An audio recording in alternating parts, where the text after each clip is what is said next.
Mereka bertatapan seperti saling tidak suka. Dan kemudian Pangeran Yigyu menyapanya lebih dulu. Tapi Pangeran Yibum tetap bersikap biasa. Dia mengabaikan Pangeran Yigyu dan menghampiri Sun Caek. Pangeran Yibum memperkenalkan Sun Caek sebagai tunangannya. Dan Pangeran Yigyu merasa sedang melakukan kesalahan karena mendekati Sun Caek. Kemudian Pangeran Yigyu memberitahu bahwa dia dan Sun Caek berbagi momen bersama saat kecil. Karena Sun Caek selalu membantunya ketika Pangeran Yigyu dalam kesulitan. Dan Pangeran Yigyu merasa tidak perlu meminta izin Pangeran Yibum untuk hal kecil saat bersama Sun Caek. Sun Caek ingin menjelaskan apa yang terjadi. Tapi Pangeran Yibum tidak ingin tahu tentang itu. Karena waktu bersama Sun Caek lebih berharga. Jadi Pangeran Yibum tidak ingin membicarakan tentang hal lain. Dan Sun Caek setuju tentang itu. Untuk membahas tentang masa depan mereka berdua. Kemudian Sun Caek memberikan gelang keberuntungan agar hubungan mereka berdua bisa berjalan tanpa ada masalah. Tiba-tiba, Pangeran Yibum mendorong Sun Caek ke tembok. Pangeran Yibum meminta Sun Caek untuk berjanji agar tidak berada pada pelukan pria lain. Dan Sun Caek akan mengingat janji itu. Mereka menikmati momen bahagia. Dan pada saat mereka akan berciuman, tiba-tiba ayahnya datang. Dan Sun Caek pun sangat terkejut. Pangeran Yigyu kembali ke rumah yang lama tidak dihuni. Dia masih tidak percaya. Sun Caek adalah tunangan Pangeran Yibum. Pangeran Yigyu. Ingat saat mereka kecil, Sun Caek terjatuh dan wajahnya terluka. Sun Caek pikir dia tidak bisa menikah dengan luka di wajahnya. Dan Pangeran Yigyu mengatakan bahwa dia akan menikah dengan Sun Caek ketika dewasa nanti. Kemudian Pangeran Yigyu mencium pipi Sun Caek. Itu adalah ciuman pertama Sun Caek. Jadi Pangeran Yigyu pikir Pangeran Yibum tidak pantas mendapatkan Sun Caek. Sun Caek dikurung di kamarnya. Ayahnya sangat marah karena Sun Caek tidak bisa menjaga kesopanan di tempat umum. Jadi ayahnya akan bersikap tegas dan meminta keluarganya untuk tidak membuka pintu kamar Sun Caek. Bangwul pun memberitahu Pangeran Yibum untuk pulang saja karena ayah Sun Caek sangat marah dan menghukum Sun Caek agar tidak bisa keluar dari kamar. Pangeran Yigyu memberikan oleh-oleh dan raja merasa heran bagaimana Pangeran Yigyu bersikap baik kepada orang yang telah membunuh orang tuanya. Mendengar itu, Pangeran Yigyu merasa saat berpetualang dan berjalannya waktu. Dia sudah lama melupakan hal itu. Dan dia kembali ke istana karena dia sudah lelah mengembara sendirian. Dia hanya merindukan tanah airnya. Tapi raja tidak terlalu mempercaya kata-katanya. Kemudian, Pangeran Yigyu meyakinkan raja dengan memberikan obat langka yang sulit didapatkan. Raja pun menjadi lebih lunak kepadanya. Dan dia meminta Pangeran Yigyu untuk saling berbagi informasi tentang negara yang Pangeran Yigyu kunjungi selama ini. Setelah Pangeran Yigyu pergi, raja masih penasaran dengan kedatangan Pangeran Yigyu. Dia pun berencana akan membuat Pangeran Yigyu dan Pangeran Yibum bertanding. Bangwul memberitahu bahwa Pangeran Yibum menunggunya di luar rumah. Sun Caek merasa sedih karena dia tidak bisa melakukan apa-apa. Tiba-tiba Sun Caek mendapatkan ide dan dia minta Bangwul untuk menyiapkan benang dan kertas. Sun Caek membuat alat komunikasi sederhana menggunakan benang dan kertas cangkir. Bangwul pun memberikan benang dan kertas cangkir itu kepada Pangeran Yibum. Awalnya, Pangeran Yibum masih bingung, tapi setelah mendengar suara Sun Caek, dia menjadi paham. Mereka pun berkomunikasi menggunakan alat itu, dan mereka mengobrol banyak hal, sampai ayahnya memotong benang itu. Sun Caek pun sangat kesal dengan sikap ayahnya itu. Keesokan harinya, Pangeran Yibum bertemu dengan kakak-kakak Sun Caek dan mengajak mereka berbicara. Pangeran Yibum menuangkan minum untuk meminta nasihat mereka, agar ayah mereka bisa membuka hati untuk Pangeran Yibum. Tapi mereka tidak mudah dibujuk.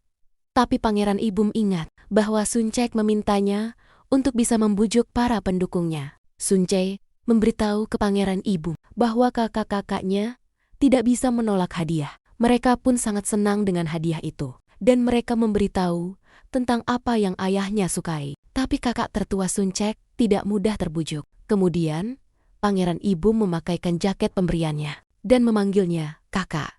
Mendengar itu, kakak Sun Caek pun menjadi luluh. Dan mereka semua mau bekerja sama dengan Pangeran Yibum. Pangeran Ibum pun memberikan anggur ginseng yang berusia 30 tahun kepada ayah Sun Caek. Tapi saat dicicipi itu, bukan ginseng gunung, melainkan ginseng yang dibudidayakan. Jadi ayah Sun Caek tidak mau menerima hadiah itu. Dan karena sudah buntu, Pangeran Ibum memilih untuk berlutut di depan rumah Sun Caek. Sampai ayahnya merestui hubungan mereka. Sampai salju turun, Pangeran Ibum tetap berlutut di depan rumah Sun Caek. Bang Wul sangat bingung melihat kondisi Sun Caek yang terus-menerus menangis.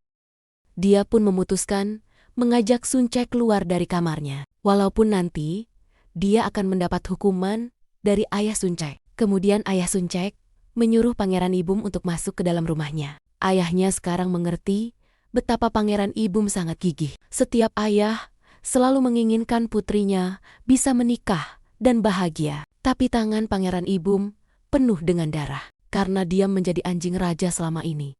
Ayahnya pikir Pangeran Ibum pasti memiliki banyak musuh. Tapi ayahnya tidak bisa menghentikan dua orang yang saling mencintai. Jadi ayahnya ingin melihat kegigihan Pangeran Ibum untuk melindungi putrinya. Dan ayahnya ingin Pangeran Ibum berjanji untuk menjaga reputasi keluarga Sun Caek. Jadi ayahnya meminta Pangeran Ibum untuk tidak mengajak putrinya menginap di luar rumah. Pangeran Ibum pun akan memastikan untuk menepati janji itu. Sun Caek dan Bang Wul pergi ke tempat peramal. Ternyata dulu Sun Caek sering pergi ke tempat peramal itu. Peramal itu sudah tahu kedatangan Sun Caek karena masalah asmara. Kemudian dia mengeluarkan jimat cinta, reuni, dan popularitas. Dan dia memberikan jimat cinta untuk disembunyikan di tempat tidur pria yang Sun Caek sukai. Jimat itu dapat menyingkirkan semua yang mengganggu pernikahan mereka. Tapi tiba-tiba hantu kecil itu memasuki tubuh peramal itu lagi. Dan peramal itu bertanya kepada Sun Caek, "Di manakah gadis yang asli?" Kemudian dia mengatakan bahwa saat ini Sun Caek berada di persimpangan jalan. Jadi sebaiknya Sun Caek memilih dengan bijak. Karena satu-satunya hal yang bisa Sun Caek lakukan dengan bebas dalam hidup adalah membuat pilihan. Walaupun tidak ada yang tahu jalan apa yang akan Sun Caek pilih nanti. Termasuk peramal itu sendiri yang dia mengungkap bahwa dirinya adalah seorang dewa. Sun Caek masih merasa aneh dengan sikap peramal itu. Tapi Bang Wul merasa peramal itu seperti meyakinkan. Jadi tidak ada salahnya dengan mencoba jimat itu. Sun Caek menemuinya di rumah Pangeran Ibum. Dia berniat untuk meletakkan jimat itu. Dan Sun Caek sangat senang karena akhirnya ayahnya merestui hubungan mereka. Karena sangat rindu, Sun Caek memeluk Pangeran Ibum dengan erat dan meminta masuk ke dalam kamarnya. Kemudian Pangeran Ibum melepaskan pelukan Sun Caek karena Pangeran Ibum sudah berjanji untuk menjaga reputasi Sun Caek sampai mereka menikah. Tapi Sun Caek tetap menggoda Pangeran Ibum. Dan Pangeran Ibum hampir saja terkena rayuan Sun Caek. Tapi Pangeran Ibum masih tetap menepati janjinya dan menyuruh Sun Caek untuk meninggalkan rumahnya karena dia tidak mau melanggar janji itu. Pangeran Ibum mendapatkan surat yang berisi beraninya Pangeran Ibum mengharapkan kebahagiaan yang duduk di atas darah seseorang. Sungguh hina dan semua orang yang ada di sekitar Pangeran Ibum tidak akan aman. Jang Ho, kakak tertua Sun Caek, menemui Sun Caek di kamarnya. Dia membahas tentang Pangeran Igyu.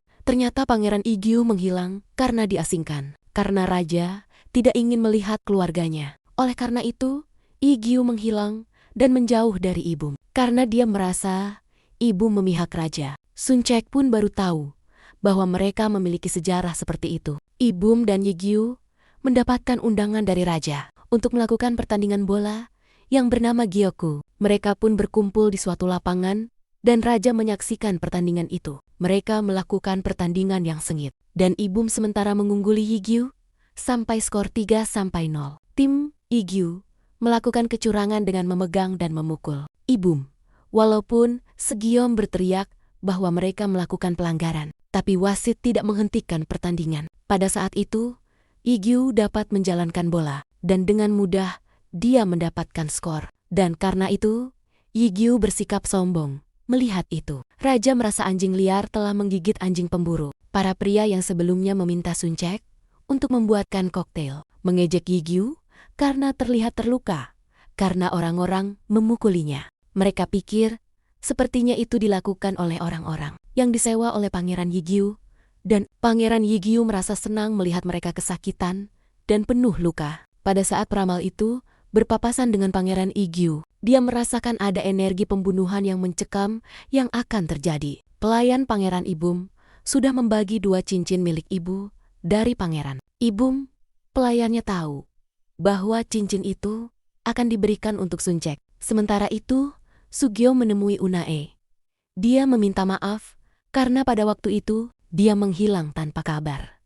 Dia memberikan bunga dan Unae menerima bunga itu dengan senang. Itu adalah pertama kalinya Unae mendapatkan bunga dari seorang pria. Sebenarnya Sugyo ingin menjelaskan apa yang terjadi pada waktu itu. Tapi Unae merasa Sugyo tidak perlu menjelaskan semuanya. Karena seseorang pasti ada pada sesuatu yang ingin dirahasiakan. Kemudian, Sugyo menginginkan untuk makan bersama Unae lagi. Dan Unae akan senang melakukan itu bersama Sugyo. Sugyo ingat bahwa dia belum memberikan sapu tangan milik Unae. Dia pikir itu bisa dijadikan alasan untuk bertemu dengan Unae lagi. Dia berpapasan dengan Pangeran Ibum, dan pada saat itu Sugyo melihat Unae. Kemudian dia meninggalkan Pangeran Ibum karena harus menyusul Unae yang terlihat sedang terburu-buru. Sun Ce mendapatkan surat dari Pangeran Ibum. Dia mengajak Sun Ce untuk bertemu di Cheonggicheon. Itu adalah tempat pertama kali mereka bertemu.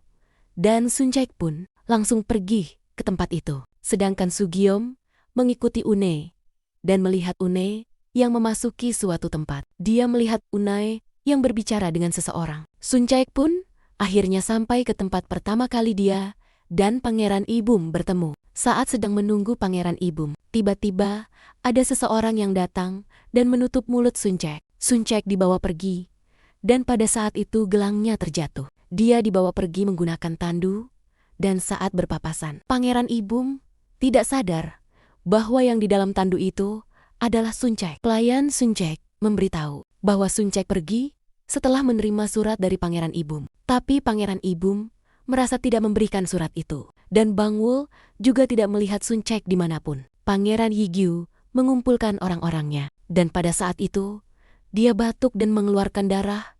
Di sana ada ayah Sugyo. Dan mereka khawatir dengan kesehatan Pangeran Yigyu. Tapi Pangeran Yigyu merasa itu tidak seberapa. Ketimbang apa yang terjadi dengan orang tuanya, dia akan mengabaikannya. Karena sekarang adalah waktu yang tepat untuk kembali ke tempatnya. Sun Ce berada di suatu tempat dengan tangan terikat.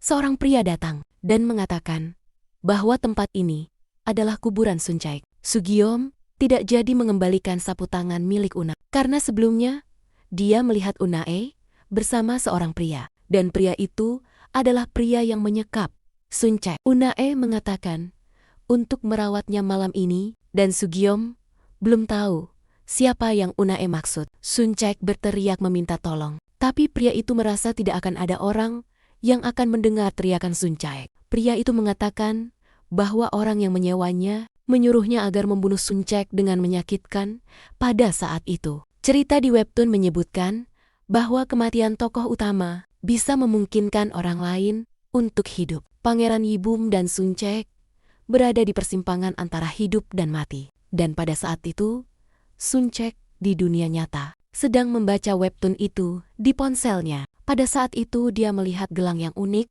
kembali ke dunia novel. Pangeran Ibum kebingungan mencari Sun Ce, dan dia melihat gelang Sun Ce yang terjatuh.